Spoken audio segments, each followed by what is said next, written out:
दोस्तों, हम कृष्ण कथा पर चर्चा कर रहे हैं, जिसमें आज का टॉपिक है कंस को समझाने की कोशिश और फिर नारद जी की एंट्री। वसुदेव ने कंस को फिर समझाया। वसुदेव ने कंस से कहा, भाई, तुम्हें खतरा देवकी से नहीं है, खतरा तो उसके होने वाले बेटे से है। अभी तो बच्चा पैदा भी नहीं हुआ है। मतलब वसुदेव बेसिकली यहाँ कह रहे थे, पहले ही बहन को मारने की क्या जरूरत है। प्रॉब्लम तो फ्यूचर की है, प्रेजेंट की नहीं। उन्होंने कंस को समझाया कि अगर देवकी का कोई ऐसा पुत्र हुआ जो कंस के लिए खतरा है तो वे खुद उसे कंस के सामने ला देंगे। कंस को बात कुछ हद तक समझ आई और उसने देवकी को छोड़ दिया। वसुदेव जी ने इतनी डिप्लोमेसी दिखाई कि अगर वो आज होते तो शायद यूएन में नौकरी कर रहे होते। पहला बच्चा पैदा हुआ, समय बीता और देवकी ने पहले पुत्र को जन्म दिया।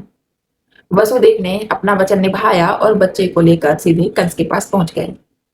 अब सोचिए, कोई पिता अपने न्यूबॉर्न बच्चे को लेकर उस आदमी के पास जा रहा है जो उसे मार सकता है। लेकिन वसुदेव ने कहा, मैंने वचन दिया था, इसलिए मैं इसे लेकर आया हूं। यहाँ वसुदेव की सत्यनिष्ठा और कर्तव्य पालन साफ दिखाई देता है।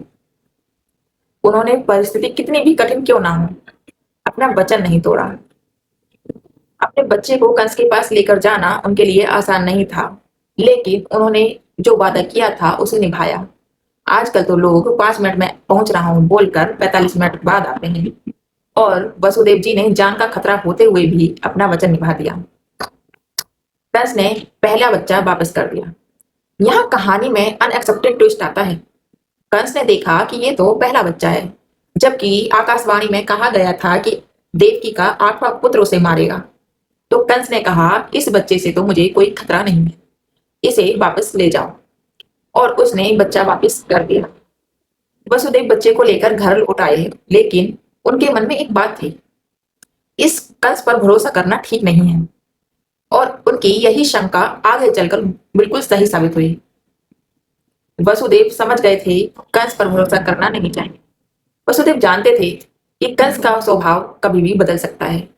जिस इंसान का अपने मन और इंद्रियों पर नियंत्रण नहीं होता, उसके वचन पर हमेशा भरोसा करना मुश्किल होता है। मतलब आज बोले मैं नहीं मारूंगा और कल बोले अरे भाई मैंने मूड चेंज कर लिया। बस यही कंस के साथ होने वाला था। अब आती है कहानी की सबसे इंटरेस्टिंग एंट्री, नारद मुनि की। अब महर्षि नारद जी कंस के पास पहुंचे और उन्होंने कंस को एक ऐसी जानकारी दी कि कंस का दिमाग घूम गया। नारद जी ने बताया कि यदुवंश और उनके आसपास के बहुत से लोग वास्तव में देवताओं से जुड़े हुए हैं और भगवान के आने की तैयारी हो चुकी है। अब कंस ने सोचा, अहो, मतलब मामला सिर्फ 8वें बच्चे का नहीं, यहाँ तो पूरा एवेंजर्स असेंबल हो चुका है। कंस का डर अब और बढ़ गया। नारद जी की बात सुनकर कंस को समझ आया, अगर देवताओं से जुड़े लोग पृथ्वी पर आ चुके हैं तो भगवान विष्णु भी जल्दी आने वाले हैं। अब कंस का दिमाग डेंजर डेंजर डेंजर वाले मोड में हो चुका था और उसने सोचा, एक बच्चे का इंतजार करने से अच्छा है कि किसी भी बच्चे को मौका ही मत दो। कंस का डर अब इतना बढ़ गया था कि उसने हर तरफ खतरा ही खतरा दिखाई देने लगा था।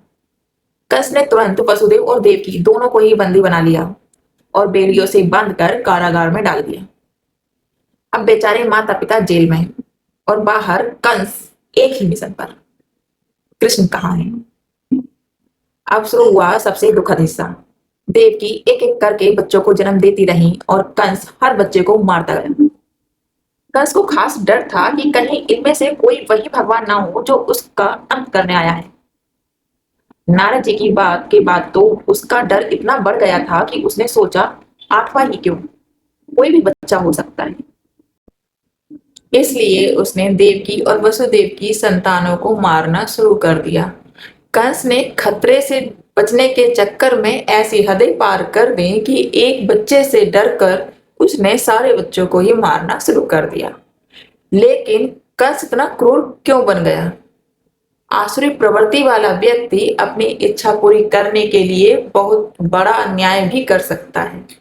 यानी जब इंसान के अंदर अहंकार, लालच, डर और सत्ता की भूख एक साथ आ जाए तो उसका दिमाग कहता है, जो मेरे रास्ते में आएगा उसे हटा दो।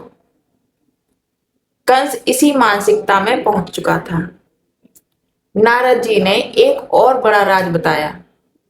नारद मुनि की कृपा से कंस को अपने पूर्व जन्म की जानकारी भी हुई। उसे पता चला कि पिछले जन्म में वह कालनेमी नाम का असुर था और भगवान विष्णु ने उस जन्म में उसका वध किया था।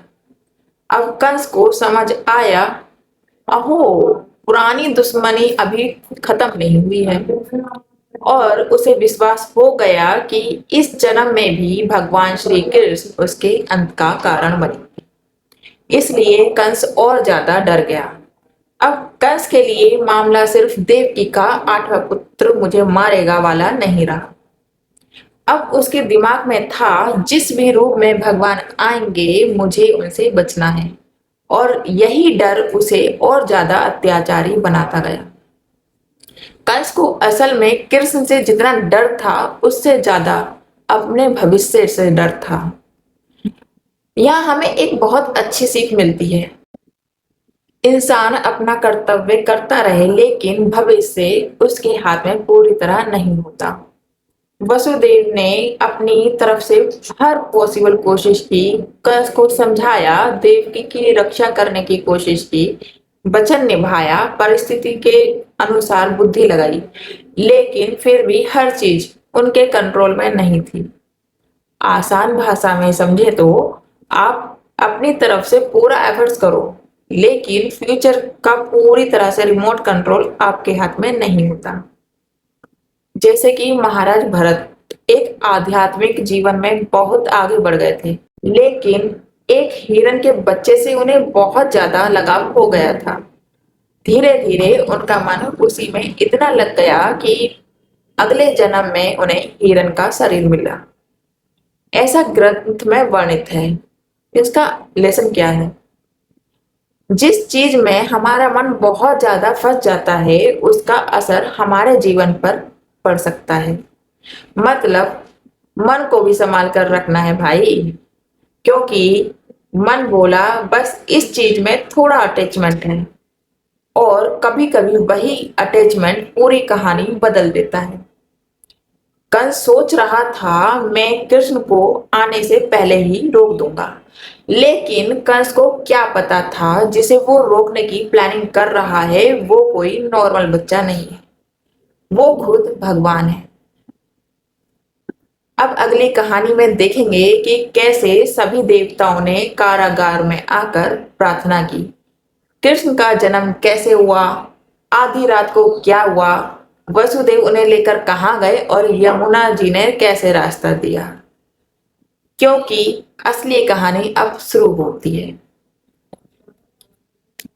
आगे की स्टोरी के लिए मुझे अगर आप YouTube पर देख रहे हैं तो सब्सक्राइब करें, और अगर Facebook या इंस्टा पर देख रहे हैं तो मुझे फॉलो जरूर करें। राधे राधे।